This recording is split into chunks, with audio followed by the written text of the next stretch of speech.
Make the ground shake.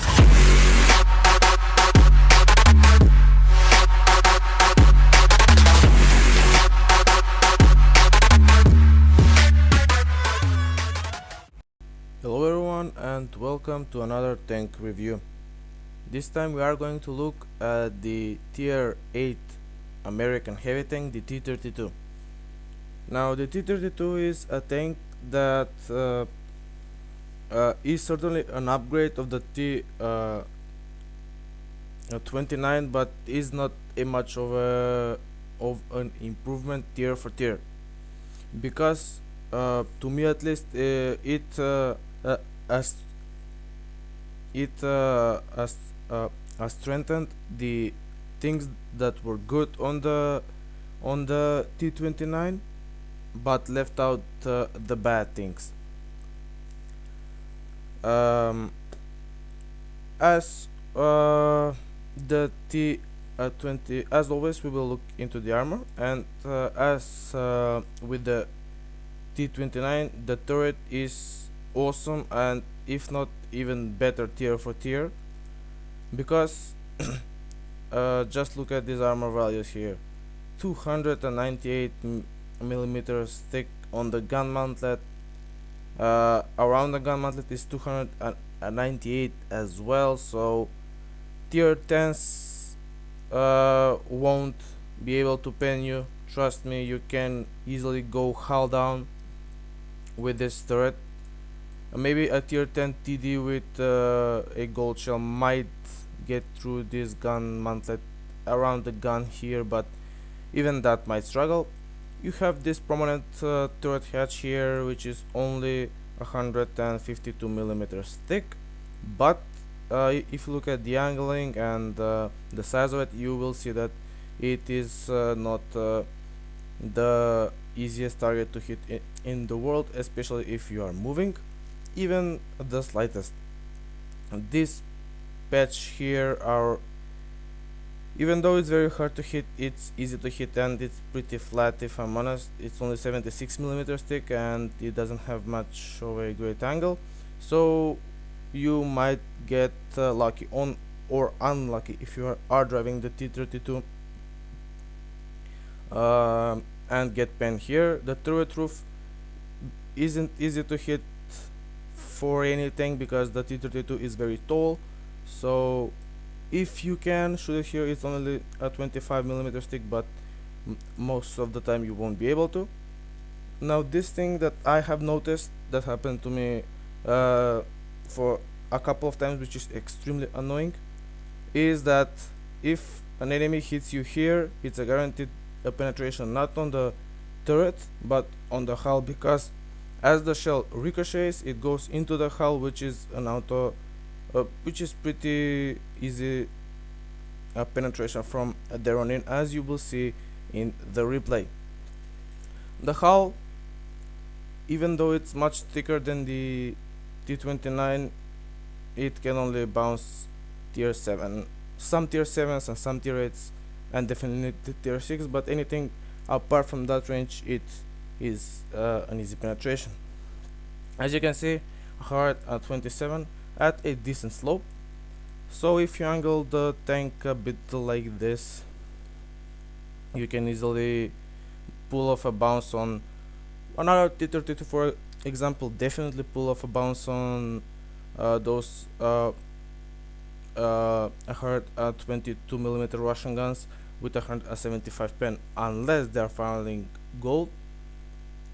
The machine gun port, it's a hard at 27 as well, but as you can see, it's flat, so you can abuse this if you can, and the lower plate isn't the thickest either. It's 95 millimeters, it's well angled, but it's not very effective, if I'm honest. As you can see, only 181 millimeters from this angle. As always, we'll compare it to other tanks. I will compare it to the 110 and the IS-3, because I think that these two are its closest rivals. On the DPM department, It's a lot worse than the 110, but slightly better than the IS-3. But considering that this is the same gun on the T29 and it only does 320 average damage, you can see that this uh, DPM is almost unimportant because the IS-3 hits for 70 more. The motor damage is higher than the 110 because that tank is a 100mm gun. This is a 105, but lower than the IS-3, which is to be expected. The rate of fire worse than the 110, slightly better than the IS. It is a lot better than the IS-3, but as I said, the IS-3 has a huge trading potential. The reload time is worse than the 110. The shell velocity is the worst of the three, and the ammo capacity is worse than the T29, believe it or not. The aim time is very good at 2.3 seconds, which is a lot better than the 2.9 on the TT on the 110 and the 3.4 on the IS-3, but the accuracy is bad. Trust me, you cannot anything that is more 200 or 250 meters away, it is pure luck whether you hit him or not. The dispersion slightly better on the tank traverse than these two, but on turret traverse it's a lot worse than the rest. Elevation angles, this is where the T32 dominates the battlefield with 10 degrees of gun depression, and that monstrous turret means that you can abuse ridges like no tomorrow, which is what you should do, what you should have learned with the T29, and it's basically the same trick goes here, but the drawback is that you are one tier higher now. The forward speed 35, the worst. The horsepower to 2 ton is better than the 110, worse than the IS-3, but the terrain resistances are so bad that the 110 and the IS-3 are a lot faster than it. The traverse is worse on the turret and the house, so basically this is a lot more a clunky tank than the Chinese and Russian counterparts. As I said, the armor can be said that it is the same as the 110, but is to my mind slightly worse than the IS-3.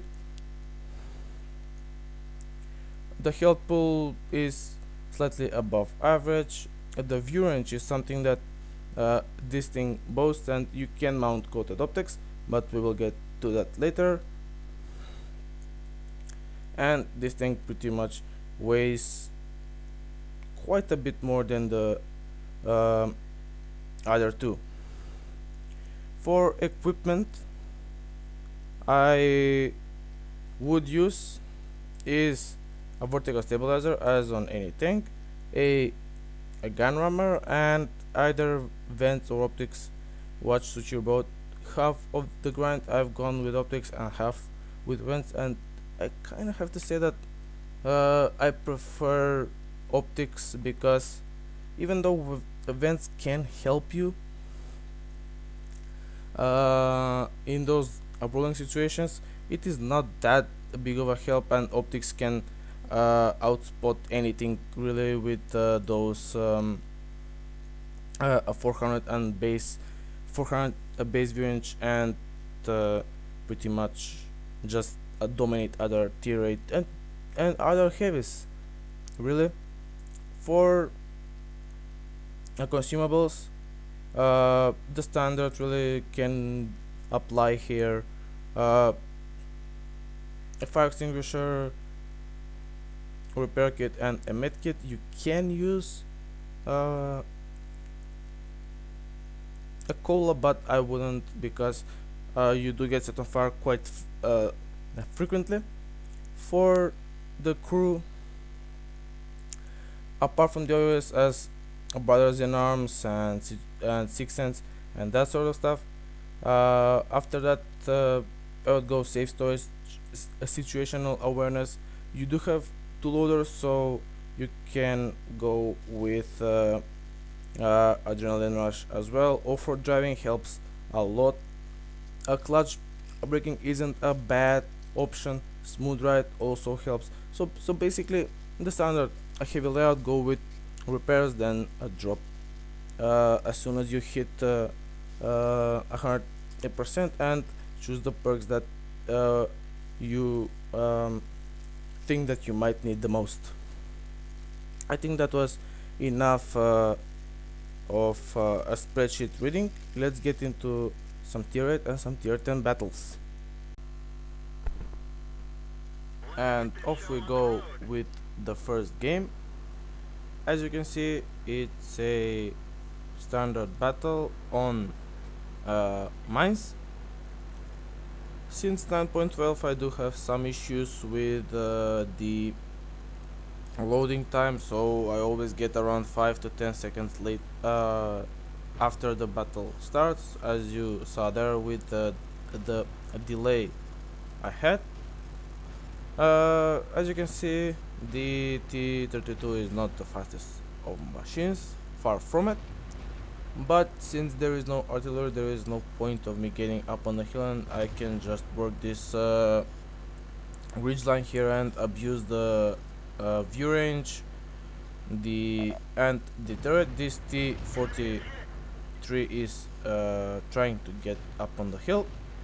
I do put one shot into him for starters, and I didn't have the reload time just to put a shot into the T29. These tanks on these TDs on the hill will give me a hard time because they are well armored, and this gun is very gold dependent, as I said, because 198 millimeters of penetration just doesn't cut it at tier 8, and there is no way I can append them with standard AP at those ranges. But I do put two shots into the side of the T29 and the KV85, because he doesn't have enough gun depression, shoots my turret, and with 175 penetration that is pretty much impossible to pen. He makes an appearance once more, and he can only shoot my turret, as I said, because of his limited gun depression. I will go back to the original spot and work this ridgeline because the hill is now secured. I am worried about a lucky pen by those two. I do get lucky with the side of that Yak Tiger, as I put a shot into him. Now they are giving me at their side, which is an easy penetration, only 50 millimeters on the T28. Put a shot into him, but now he simply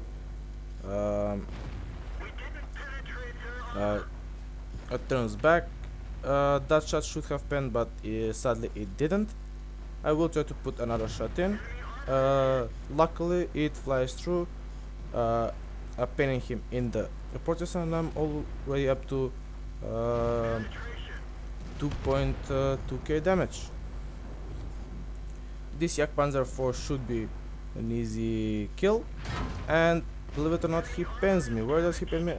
Just look at that. As I said, into the turret and into the hull afterwards. Easy penetration for the Yak Panzer, even for the Yak Panzer IV, which only had 832 millimeters of penetration, believe it or not. The T29 just takes out a thing. That means I can pull up and shoot him. Now I am playing with the devil here because the T28 and the Yak Tiger 88 are both alive, and I will regret this decision instantly now, as you will see.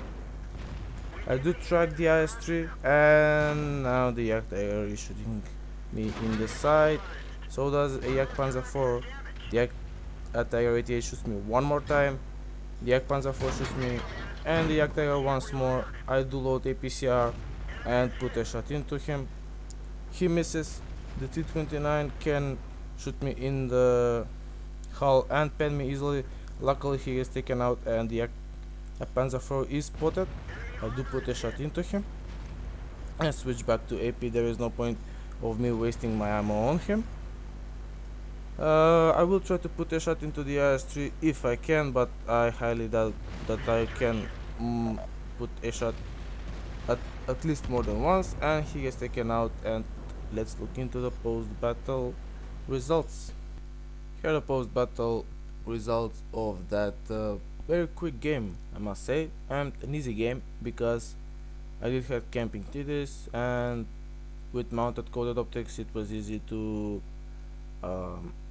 abuse the view range and spot them for me and for the team. As you can see, I managed to pick up Ace Tanker, some tokens, and from the Battlefield medals I've got Tank Sniper, High Caliber, Steel Wall, and Confederate, which is plentiful for one game, I must say.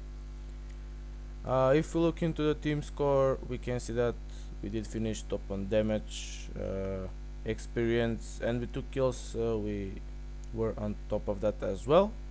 We did 4000 damage and almost 1.5 base experience, which is alright considering that I was the top tier tank on my team. And if we look into the detailed report, we can see that we did fire 17 shots, 17 hit, and 14 penetrated, which is a bit sour, but considering the penetration of the gun, that isn't really surprising. Out of our 4k damage done, 1.5k was from a sniping distance, i.e. from more than 300 meters. We did receive 11 hits, bounced 6 and 5 of those pandas. We did bounce 1.9k damage with our armor. Basically it was our turret. We did spot 5 vehicles, damaged 9 and destroyed 2 with 2.3k assistance damage, which is really good for a heavy. With that, I think it's time to get into some more gameplay. This time it's far more serious. And off we go with the second game. It's a standard battle on Westfield, but this time I am a bottom tier, as you can see. And when I look at this matchup and seeing that our top tier tanks were a bit underwhelming and the enemy's top tier tanks were a lot better, I was just playing to get more damage and was expecting a certain defeat, but let's see what happens. There is one artillery in this game, and I hope that he won't focus me down, because I am a tier 8 in a tier 10 game, and the artist's job should be to focus the tier 10s, and he just annihilated an innocent IS-7. That is already one tier 10 vehicle down. I do put a shot into a stock KV-4. He gets shot by our artillery, I think, and the MX-50-100 takes out the Waffle 100 as well, and we are already two tier 10 tanks down. We trade with the IS-3 and he comes out on top. Now, seeing that he has the stock turret but the top gun means that my hull won't be able to bounce many of his shells, so I will just since he is hull down, I will just fuck off and try to deal with something else, like this IS-3, who is exposing his lower plate to me. He tries to rush me but gets taken out by the camping TDs in the back. and I will try to put shots into these guys down here, whoever shows up. The 121 bounces, the KV4 doesn't, but look at the shot that the KV4 managed to hit. As I said, into the turret and into the hull afterwards, so those kind of shots are extremely annoying. I switched to APCR for the 121 because even the upper plate on a 121 is a tough nut to crack for this gun. Ooh, I do get lucky here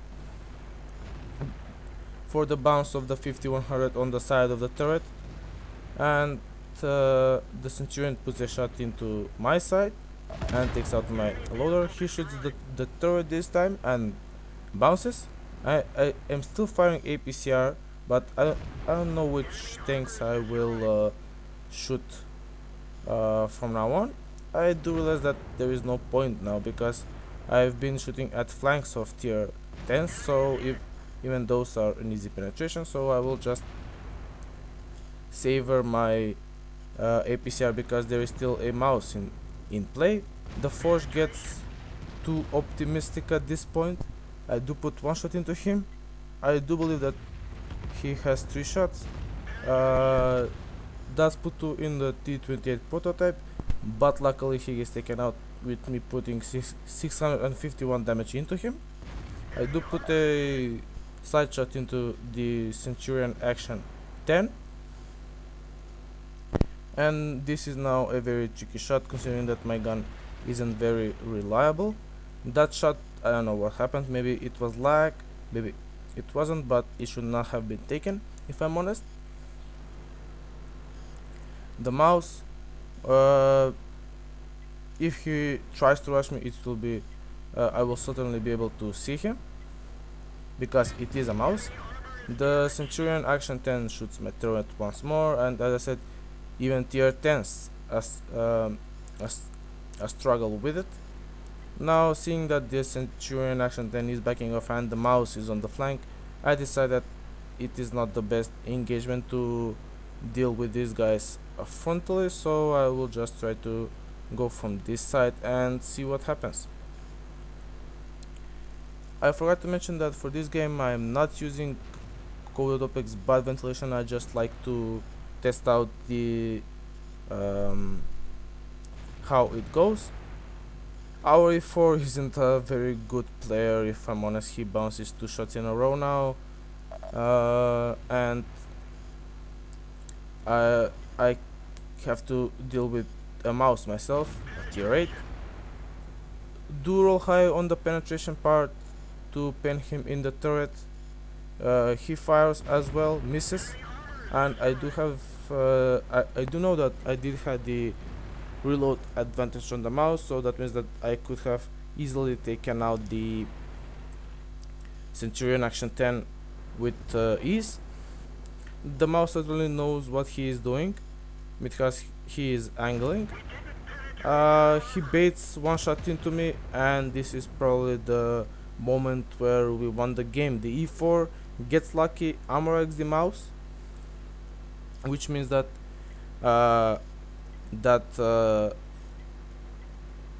Amarak pretty much gave us the victory because the E4 was a one shot for the mouse, and if he did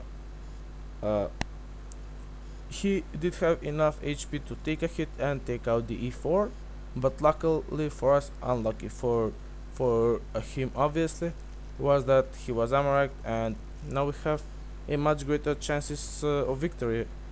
Even though the health pools are the same, we do have 2 tanks advantage. But then again, the Lorraine is on if he finds a great bush, he can clip he can 3-shot pretty much all 3 of us, the IS3, the E4 and myself, because we are on combined HP less than 300. Now if the Lorraine fires here, I should be able to spot him, but if he doesn't, I won't, because he has a decent camo. There is still RT in play, and I don't know what will happen. I'm hoping that the IS-3 or the E4 can spot him. I will play this ridgeline here because I think it's pretty hull down, and I think that I might get shot on the artillery if it tries to run away. The Yak Tiger luckily takes out the IS-3, so there are only 2 enemy tanks left. We can still fuck up this. As I said, we are in the clipping radius of the Lorraine, and he is certainly not a one shot for us, so we have to be very careful of that. D4 takes out the artillery, which is great news. I see that because he rolled for 500 for less than 500 and set him on fire, he is firing HE, or maybe that was the IS-3, but the E4 finished the RT off. I don't know. I am waiting for the Lorraine. The E4 does the right thing, goes in cap, and I'm hoping that the IS-3 will do the same, but I highly doubt because he's been playing pretty poorly all game long. I do get spotted. The Lorraine fires, bounces. I know I'm that good one shot and pen, but the E4 luckily takes him out. Let's take a look into the post-battle results. I think here are the post-battle results of that very intense game. As you can see, I managed to pick up Ace Tanker combined with some tokens. From the Battle Hero medals, I've picked up Just Confederate. I was, I think, one shot away from a high caliber, which is a very hard ordeal to achieve in a tier 10 game with a tier 8 tank. If we look into the team score, we can see that we did finish top on experience, damage and kills with 4,500 damage, 3 kills and 1,547 base experience, which is pretty high for this tank. We certainly did the carrying in this game, doing the job that should have been done by the tier 10s in my team, but that was that. Luckily we come out on top, even though my team did pretty poorly. As you can see from the bottom on the team list, the Buffalo E100 did 0 damage, the I7 shot once. There are some other things that really didn't do much in this game, so I think we did alright. If you look into the detailed report, we can see that we did fire 22 shots, 19 hit and 16 pen, which proves the theory of my gun, of my thoughts about the gun. It is not very accurate. It aims fast, but it is not very accurate. It lacks penetration. In this kind of a matchup, it is very gold dependent, so be wary of that. We did, as I said, 4,500 damage with only one shot on the Lorraine being from a sniping distance. We did receive 13 hits, 5 pendas, 3 bounced, with 3,000 damage bulk armor, which isn't really easy for any tank, but especially a tier 8 which faces tier 10 guns which do have over 250mm of penetration. We did spot 4 vehicles, damaged 9 and destroyed 3 with 363 assistance damage. Anyway guys, that was my take on the T32. It is an improvement over the T29, but tier for tier it is a lot worse than the T29, and I said just because the gun on the T32 is so poor. Hope you enjoyed this review, and bye for now.